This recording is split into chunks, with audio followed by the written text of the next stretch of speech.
Willkommen zu Frequent Traveler TV und heute wieder mit einer frisch gepressten Folge hier. Und zwar, was wir heute als Themen haben, Condor geht davon aus, dass Attestor bald aussteigt. Dann die Frage natürlich, warum braucht Lufthansa diese 787-9er mit den geblockten Sitzen? Warum wartet man nicht einfach, bis die Zertifizierung da ist?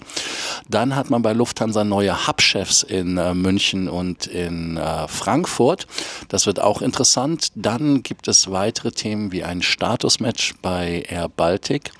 Bei Air Baltic gibt es den quasi eigentlich immer, aber es gibt eine Reminder, dass ihr das auch tut. Und nachdem ich die erste Nacht im Hyatt in sowas übernachtet habe, die haben Hyatt Place aufgemacht, was übrigens alles noch neu war und interessant und eigentlich top, haben wir auch eine Hyatt Promotion für euch. Also, denkt dran, den Kanal zu abonnieren, die Glocke anzumachen, ein Like dazulassen, aber vergesst nicht auf School zu kommentieren, zu abonnieren und da natürlich dann auch Gas zu geben. Ja. Das erste Thema, was wir haben, ist natürlich Condor und Attestor. Wie ist denn die Situation? Attestor besitzt 51% an Condor, 49% die SG Luftfahrtgesellschaft. Das ist die staatliche Zweckgesellschaft, die halt den Kredit absichert von den KfW-Krediten, die man während der Corona-Zeit bekommen hat. Man hat 550 Millionen Euro an Kredit bekommen, 400 Millionen sind noch davon offen. Die Planung ist, dass man diesen Kredit bis 2026 tilgt und damit dann das Thema vom Tisch hat, vom Hof. So. Und Condor arbeitet ja auch profitabel und arbeitet ja auch mit stabilen Passagierzahlen. Man denkt ja auch darüber nach, so sagt Peter Gerber, dass man die Flugzeugflotte auf bis zu 140 erweitern kann. Bis 2027 wird kein Eigentümerwechsel erwartet, heißt also 2027 wäre so das Fenster, wo Attestor eventuell vom Bord gehen könnte. Attestor hat ja bereits 200 Millionen Eigenkapital plus 250 Millionen Euro investiert in die Condor-Flotte und Ziel ist es natürlich, den Verkauf an einen strategischen Investor und da geht es natürlich um eins der Fluggesellschaftskonglomerate. Was ist ein Konglomerat? Ein Zusammenschluss von vielen Fluggesellschaften, das wäre ja Lufthansa Group, das wäre IAG, das wäre Air France, KLM und andere. Heißt also, das stärkste Gerücht geht im Moment auf IAG, dass sie also auch in die OneWorld gehen würden oder auch mit Beteiligung eines US-Carriers mit Fokus auf Europageschäft.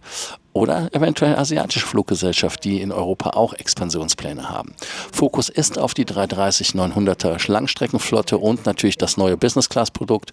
Im Moment hat man ja auch eine enge Kooperation mit den Freunden von Emirates. Heißt also, dass man dafür Emirates-Leute nach Dubai karrt. Also hier auch sehr, sehr schön. Ja, ich bin mal gespannt, was da passiert. Ich persönlich wäre ein großer Freund davon, dass die Condor in die OneWorld geht und da der Lufthansa gegenüber ein bisschen Paroli bieten kann. Air Berlin, ich sage es immer wieder an dieser Stelle, ist natürlich ein warnendes Beispiel, aber ich denke mal, dass Peter Gerber, der auch ehemaliger Lufthanseat ist und die Dependance in Brüssel geleitet hat und da er auch quasi Cheflobbyist war für die Lufthansa in der EU, der kennt sich aus, der weiß Bescheid und der wird den Air Berlin-Fehler hoffentlich nicht machen. Welchen Fehler die Lufthansa mit den Sitzen bei der 787 gemacht hat, da könnte man lange Geschichten erzählen, aber im Prinzip ist es so, dass die erste Auslieferung für die 787 mit Allegris im September 2025 passieren soll. Frankfurt-Montreal ist halt ein interessanter Testbetrieb. Jetzt fragt ihr, warum Montreal? Weil geringe Business-Class-Nachfrage. Das heißt also, Montreal ist eher touristischer und natürlich die Sperrung ist ganz klar, weil die FAA, die für die Zertifizierung zuständig ist, sich da noch ein bisschen sperrt. Allegris Business Class Sitze von Collins fehlt halt diese Zulassung noch, hängt wohl mit der Verankerung zusammen irgendwie, aber die sollen anscheinend gelaufen sein. Jetzt wartet man nur noch auf Paperwork, wie das so schön heißt. Bis zum Jahresende 2025 sollte das dann alles fertig sein und wir haben dann Freigabe und volle Buchbarkeit der kompletten Allegris Kabine bei Hansens, heißt also hier dann Vollgas. 10 787 sollen bis zum Jahresende kommen, 5 weitere bis zum Sommer 2026. Jetzt fragt ihr, warum? Ja, weil natürlich die 340-600er sehr teuer im Betrieb sind und entlastet werden müssen. Und 747-400 sind natürlich auch in Frankfurt noch am Start, aber es sind halt sehr teure Flugzeuge, weil die halt vierstrahlig sind und hohen Aufwand haben, wenn es um die Wartung geht. Ja, der verbesserte Erlös durch die moderne Kabine hat einen Plus im zweistelligen Prozentbereich. Also das heißt, man erwartet da natürlich wesentlich mehr Profit und damit ist es halt so, dass man auch versucht, einen strategischen Vorteil durch die frühzeitige Einflottung zu bekommen. Und Strecken mit halt geringer Nachfrage nach Premium sind da dann die ersten Ziele, um Erlöseinbußen, schwieriges Wort, Erlöseinbußen, dort zu minimieren. Ja, ihr könnt ja natürlich schreiben, was ihr dazu denkt, was ihr davon haltet. Ich bin mal gespannt auf eure Kommentare auf, wie heißt das Ding? School. Wollte schon Zoom sagen, keine Ahnung warum. Ja, Frankfurt-München, Lufthansa hat dort an den Hubs dann neue Hubchefs und das ist die Bedeutung für die Passagiere, die ist nämlich wichtig.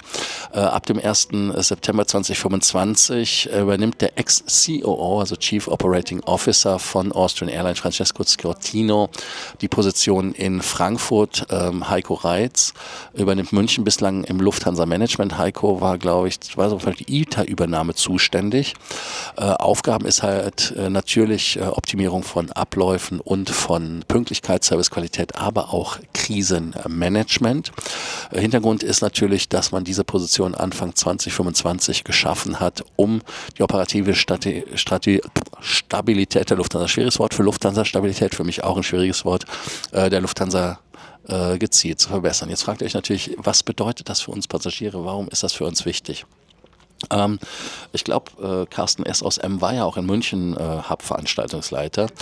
Heißt, dass die Pünktlichkeit und die Umsteigequalität ist halt Punkt Nummer 1. Schnelle Entscheidung bei Störungen, zum Beispiel IT-Ausfall, Wetter oder aber auch natürlich den Fokus auf reibungslose Anschlüsse.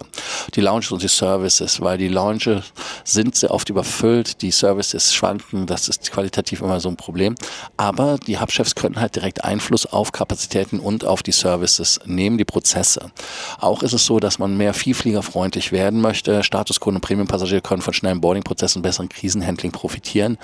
Ob sich das Lounge-Problem natürlich ändern lässt, ist natürlich fraglich, weil mehr Platz wird es nicht geben, wenn es um voll geht. Aber zumindest das Service, den kann man ja immer wieder optimieren.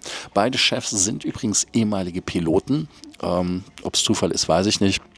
Fachkenntnis der operativen Seite, aber Diskussionen über Managementqualifikation braucht man an dieser Stelle auch nicht zu geben, weil die haben sich natürlich, denke ich mal, weitergebildet. Und es ist ja nicht so, dass wenn man nur pilotiert, dass man dann nicht irgendetwas in der Wirtschaft lernen kann, quasi so zweiter Bildungsweg oder sowas, wie das heißt.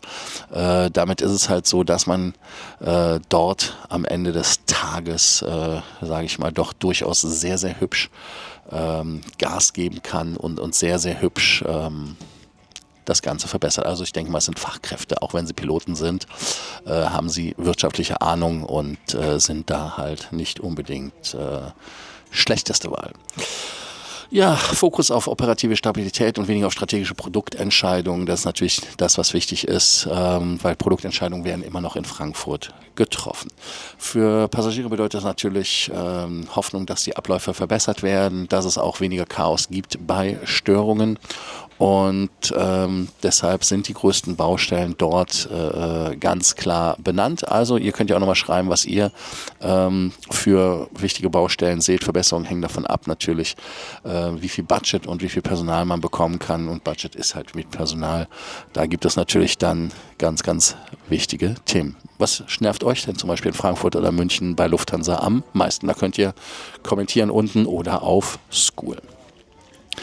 Wer bei Lufthansa einen Status hat, der kann bei Air Baltic wieder ein Status-Match machen. Und der Status-Match ist für alle Finnair Plus-Kunden, SAS, Eurobonus, Gold und Diamond, aber auch für Lufthansa-Kunden Miles & More, Senator und Hon Circle. Man hat den VIP-Status nach dem Status-Match. Damit hat man kostenlose Sitzauswahl, Fast-Track, eine Security-Lounge-Zugang. Das ist die Lounge, die in Riga ist, die auch Priority Pass benutzt. Ich finde die ganz okay. Man hat mehr Gepäck, man hat 2 Upgrade-Voucher, ist zwar nicht offiziell kommuniziert, auch beim Upgrade, Status-Upgrade, und trotzdem gibt es diese dann zusätzlich dazu, aber es ist halt einfach ein Soft-Benefit, will ich mal sagen. Jetzt fragt ihr euch, wie kann ich das machen? Ihr schreibt eine E-Mail an info@airbalticclub.com. Man sollte seine AirBaltic Vielfliegernummer da rein tickern, kann eine Kopie von seiner Vielfliegerkarte schicken, aber natürlich auch eine Account-Statement. Also das heißt, dass die Leute auch sehen, was ihr macht, was ihr fliegt, damit was auf den Konten passiert, dass ihr nicht irgendwie ein Statusmatch vom Statusmatch macht. Und das Ganze kann 2 Wochen dauern, aber bei mir hat es weniger als 24 Stunden gedauert. Im Prinzip sogar ging das rucki zucki. Also ein Benefit ist übrigens auch, was ich cool finde als VIP, ist WhatsApp. Also ihr könnt als VIP WhatsApp schreiben und könnt mit denen kommunizieren. Ihr braucht also nicht anrufen.